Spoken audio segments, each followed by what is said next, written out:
우크라이나 사태에 관한 가설과 전망. 1. 전쟁의 원인에 관한 가설의 타당성. 2022년 2월 24일 러시아의 우크라이나 침공은 기존 국제질서에 익숙한 모두에게 당혹감을 안겼다. 전망에 앞서 이 전쟁의 원인에 관한 다양한 가설들을 살펴볼 필요가 있다. 나토의 동진에 관하여 먼저 북대서양조약기구의 동진이 원인을 제공했다는 내재적 분석이 종종 제기된다. 원리는 2008년 4월 부카레스트에서 개최된 나토 정상회의에서 채택된 선언문의 조지아, 우크라이나 두 나라의 나토 가입 염원을 환영하며 나토의 외무장관들이 다음 순서인 멤버십 행동플랜 적용 시기를 결정한다라는 내용이 포함된 사실이 지적된다. 같은 해 8월 러시아는 조지아를 침공함으로써 자국의 입장을 행동으로 드러냈다. 이후 나토가 조지아와 우크라이나 영토 내에서 합동훈련을 벌인 것은 러시아의 경계심을 자극한 대처였다는 비판의 여지가 있다. 러시아 전문가들을 중심으로 학계에서 이런 비판이 자주 제기되고 있다. 특히 존 미어샤이머 교수는 일찍부터 나토의 확장이 초래할 위험성을 경고해왔다. 다만 나토의 연합훈련은 러시아의 조지아 침공과 크림반도 점령이 가져온 반작용이라는 측면도 간과되어서는 곤란하다. 안보 우려가 러시아만의 전유물일 수는 없다.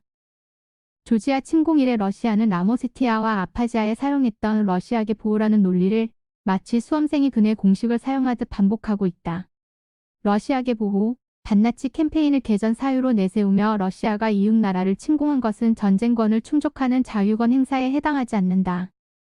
마틴 키마니 주유엔 케냐 대사가 2월 21일 안보리에서 행한 연설을 인용하면 민족, 인종, 종교적 동질성에 기반의 국가를 수립하려 했더라면 지금까지도 피비린내 나는 전쟁을 계속하고 있을 나라들은 열거하기 어려울 만큼 많다.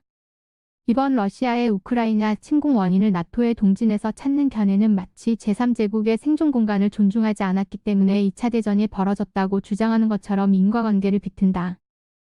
조지아 사태 이후 나토가 우크라이나의 가입을 서둘렀다는 증거는 없다.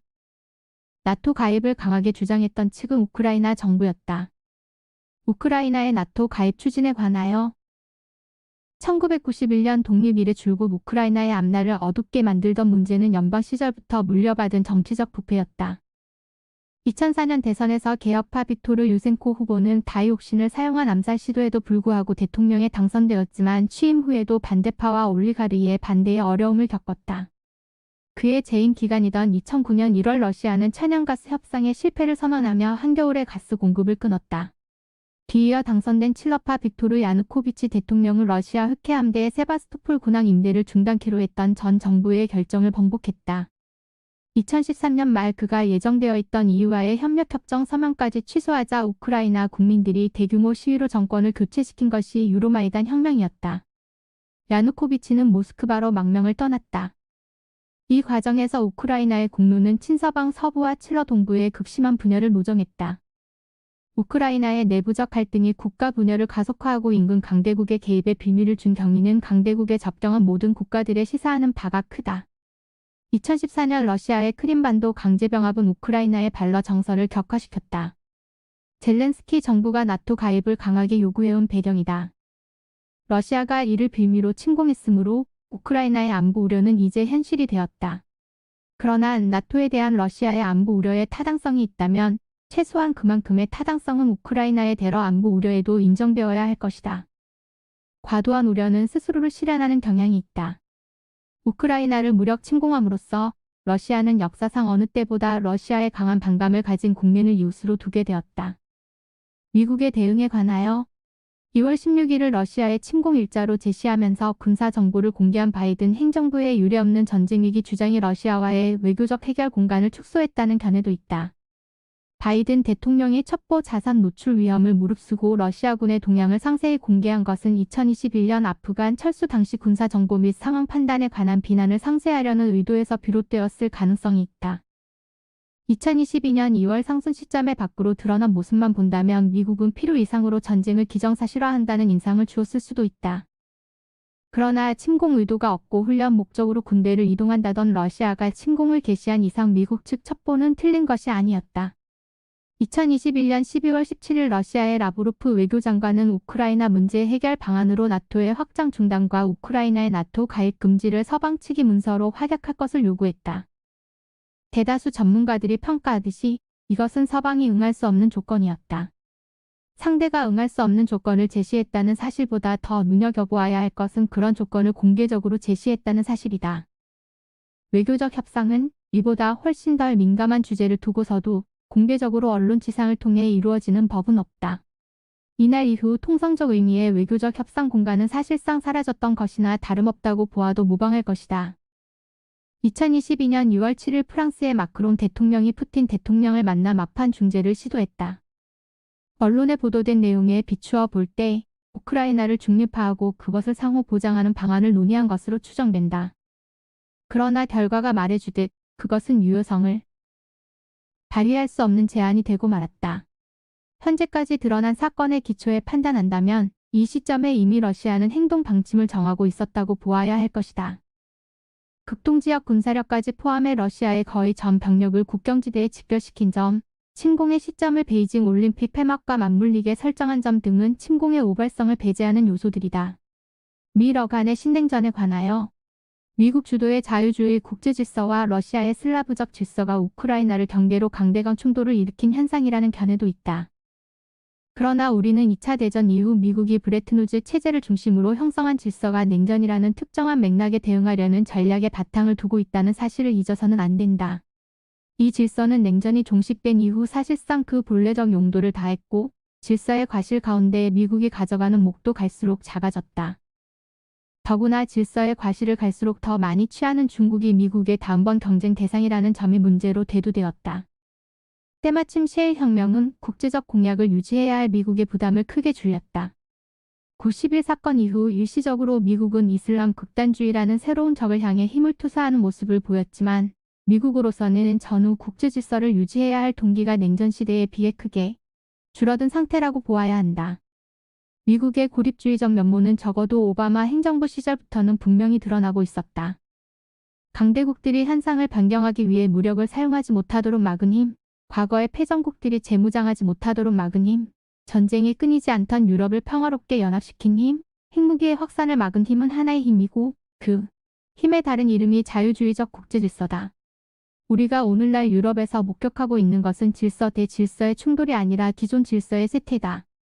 우리가 우크라이나 사태에서 읽어내야 하는 것은 새로운 냉전의 출범이 아니라 질서의 쇠퇴에 따른 지정학적 대결의 재현이다. 질서가 쇠퇴하는 원인이 헤게모니로서 현상을 유지하려는 미국의 의지가 약해졌기 때문인지 도전 세력의 현상 변경 시도가 강해졌기 때문인지를 논하는 것은 언뜻 보기보다 무용하다. 하산길이 가파른 것이 봉우리가 높기 때문이라고 하는 것과 계곡이 깊기 때문이라고 말하는 것은 사실상 동어 반복이기 때문이다. 현상 변경 세력이 언제나 도전의 기회를 노리고 현상 유지의 힘은 의지와 실익이 미치는 범위까지만 작동하는 것이 국제정치에 변치 않는 현실이기 때문이다. 바샤르 알 아사드의 철권 통치를 반대하는 시리아 인민의 항거와 그들이 오늘까지 겪고 있는 비극은 우크라이나 국민이 이제 막 경험하기 시작한 비극에 결코 덜하지 않다. 국제사회는 시리아 정부의 비인도적 공격에 분노했고 슬퍼했으나 좌절했고 무력감을 느꼈으며 결국 피로감은 망각으로 이어지고 있다. 아사드 정권을 옹호해온 푸틴 대통령은 이와 같은 전개를 경험하며 국제적 개입의 한계를 누구보다 잘 알고 있다. 러시아가 체첸 전사에 이어 조만간 시리아 정부군도 우크라이나에 투입할 것이라는 보도가 있었다. 민간인 거주 지역에 열압탄과 집속탄이 사용되고 있다. 이는 앞으로 다가올 시대가 흡수적인 지정학적 투쟁의 계절임을 상징적으로 그리고 선언적으로 예고한다. 2. 전망과 영향. 러시아의 전략적 이해. 러시아가 군사력을 동원한 것은 지키거나 얻으려는 것이 있기 때문이라고 추론하는 것이 합리적이다. 설령 러시아가 돈바스 지역에만 군사력을 전개했다 하더라도 전투가 벌어지는 한 서방의 제재는 있었을 것이다. 작전 지역을 돈바스에만 한정했다면 노드스트림의 불승인이나 결제 중단과 같은 강한 제재가 시행되지 않았을 가능성도 상정할 수 있지만 침공을 강행하는 지도자의 입장에서는 그와 같은 제재가 불가능하다고 확신하지는 않았으리라고 보는 건 역시 합리적이다. 그렇다면 그런 대가를 치르고라도 확보하려는 것이 무엇인지를 살펴볼 필요가 있다. 모스크바로부터 우크라이나와의 국경까지 거리는 500km가 채 되지 않는다. 전쟁을 할 때와 안 할 때의 비용을 비교하면 압도적으로 전쟁 비용이 크지만 지금 행동하는 비용과 국경 인근 도시 하르키우의 나토에 미사일이 배치되고 나서 행동할 비용을 비교한다면 셈법은 달라진다. 우크라이나 국민의 친서방 의지를 완전히 꺾는 것 자체를 목표로 삼았을 가능성도 있다. 좀 더 세세한 목표도 발견할 수 있다. 크림반도에는 자체 수원이 없다. 드니프로 강하고 헤르손 지역에 1957년에 건설된 북부 크림운하가 크림반도의 급수원이었다. 러시아의 크림반도 점령 후 우크라이나 정부는 이 운하를 댐으로 봉쇄했다. 이 때문에 러시아 정부는 육로를 통해 자동차로 물을 공급해왔다. 해마다 20-30억 루블의 재정이 소요되는 이 급수 조치에도 불구하고 크림반도의 도시들은 상시 물 부족으로 물 배급제를 실시해왔다. 러시아가 헤르손 지역을 공격하면서 가장 먼저 한 일이 운하의 댐을 파괴한 것이었다. 합리적인 사람이 저지르기 쉬운 실수는 상대도 합리적일 것으로 추정하는 것이다. 푸틴 대통령이 이번 전쟁과 관련하여 대외적으로 발신하는 내용을 스스로 믿고 있다면 그의 합리는 어쩌면 다른 시대의 합리일지도 모른다. 그의 언어는 동시대의 다른 나라 지도자들보다는 19세기 초에 러시아를 통치했던 알렉산드르 1세를 떠올리게 한다. 비엔나 회의는 나폴레옹이 헝클어버린 유럽의 질서를 정교한 외교적 조치를 통해 힘의 균형을 형성함으로써 복원하려는 노력이었다. 신비주의적 열정을 지닌 알렉산드르 1세는 현실의 발을 딛고 문제를 해결하려던 다른 지도자들을 여러모로 공경에 빠뜨렸다. 나폴레옹과 메테르니히와 탈레랑의 인물평을 기초로 헨리 키신저는 알렉산드르 1세를 이렇게 평했다. 신비하면서도 교활하고 이상주의적인 동시에 계산적이기도 했던 차르는 러시아의 승리를 구체적으로 정당화할 보편적인 원칙과 소인배들이 이기적이라고 여길 법한 열망을 떠받드는 고귀한 동기가 혼재하는 모순적 감정이 인간이었다. 그는 위대한 자기희생을 할 능력이 있었고 신성동맹 기간에 여러 차례 그런 능력을 증명한 적도 있었다.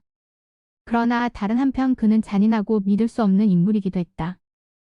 푸틴 대통령의 동기와 셈법을 짐작하기가 어려운 만큼이나 이번 전쟁의 결말을 예상하기도 어렵다.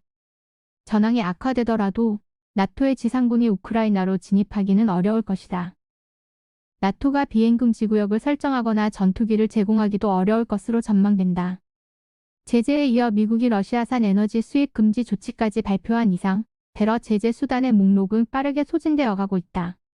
창의적인 추가 제재 방안이 제시되거나 천재지변이 없는 한 우리는 작동하기 시작한 경제 제재가 힘을 발휘하기를 기다려야 할 것으로 보인다. 나토 측도 러시아 측도 패배하는 모양새로 이 전쟁을 종결시킬 수는 없는 입장이 되어버린 상태다. 그렇다면 앞으로 남은 가장 중요한 두 가지 변수는 우크라이나 국민들이 언제까지 저항할 수 있느냐와 러시아 정부와 국민이 제재를 얼마만큼 견뎌낼 수 있느냐의 문제로 귀결된다. 제약 조건들과 변수들의 교후작용이 빠르게 작용한다면 러시아는 수주 내로 키이우에서 철수하는 조건으로 우크라이나의 나토 불가임 약속과 돈바스 지역에 대한 통제력을 확보하는 형태로 전쟁을 마무리할 가능성도 기대해 볼 수 있다. 그러나 국제사회는 전쟁이 수개월 이상 지속되면서 희생자가 속출하는 모습을 지켜보아야 할지도 모른다.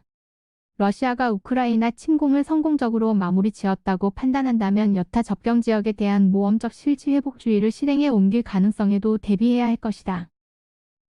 함의 이번 전쟁은 아시아에서 현상 변경을 추구하고 있는 중국에 복합적인 메시지를 줄 것으로 보인다. 중국으로서는 서방의 군사적 원조는 동맹국에 한정되고 있다는 점, 서방의 제재 양태에 비추어 상순한 전략과 인터넷망 분리는 유용한 선택이었다는 점, 국가 주권과 영토적 일체성을 최우선적 입장으로 주장해 왔으므로 러시아를 명시적으로 지지하기 어렵다는 점, 민족적, 역사적 연고에 바탕을 둔 러시아의 실지 회복 주장은 영토 내 소수민족과 관련해서는 난처하지만 양안관계나 남중국해에서는 모방할 여지도 있다는 점, 기존 질서에 도전하는 이번 전쟁이 미국을 중심으로 하는 동맹 네트워크의 경도를 시험할 기회가 된다는 점 등에 착목할 가능성이 있다. 우리나라에 시사하는 바도 있다. 우리 또한 지정학적 단층선 위에 위치한 국가로서 상황 전개에 따라 예민하고 신속한 반응을 보일 필요가 있으며 우크라이나의 분단으로 귀결되는 해결 방안에 대해서는 환영하지 않는 입장에 서야 할 것이고 수출 주도형의 우리 경제가 의존해온 글로벌 가치 사슬이 와해되고 있으므로 체제와 가치를 공유하는 국가군과의 공급망 판매망을 강화할 필요가 있으며 한미동맹의 신뢰도를 한층 강화하는 한편 근본 전쟁에서 핵무기의 필요성을 한층 더 확신할 북한과의 비핵화 협상 전략을 새롭게 정비해야 할 것이다. 과거 어느 시기보다 전략적 모호성의 위험성이 큰 시대가 되었다. 모든 사안에 대한 우리 입장은 우리나라의 정체성과 헌법 정신을 바탕으로 수립해야 할 것이다. 독일의 국방비 증액이 예고하듯 일본의 이른바 정상 국가화 움직임도 가속화될 것으로 예상된다. 그러한 변화가 우리와 무관한 맥락 속에서 진행되지 않도록 한일 관계의 재정립을 통해 양국 간 협력의 공간을 확장하는 것이 필요하다는 점도 이번 전쟁은 시사한다. 구한말의 경험이 우리에게 뼈아프게 증명했듯이 질서가 쇠퇴하는 지정학적 경쟁의 시대의 주요 강대국들에 대해 기회주의적으로 무원칙한 해징을 시도하는 것은 삼가야 할 일이다.